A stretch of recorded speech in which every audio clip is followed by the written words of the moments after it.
Hello everybody, Tanner at Champion Plumbing here. Got Matt with us today. We're doing a power vent replacement. We already got the tank out, but we have to bring some stuff to code. Manufacturer spec, can't have ABS cellular core anymore. Unfortunately, it runs straight through the wall, through finished ceiling, goes outside. So we were gonna have to cut open the ceiling to get this new pipe again. Alright everybody, back at it here with this new power vent install, 50 gallon. We're in Shakopee, Minnesota today.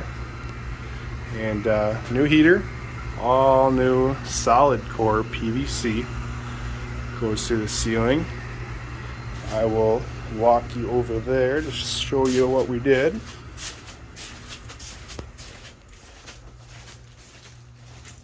So they did get kind of lucky. It runs through the closet here, so we're able to do one hole right there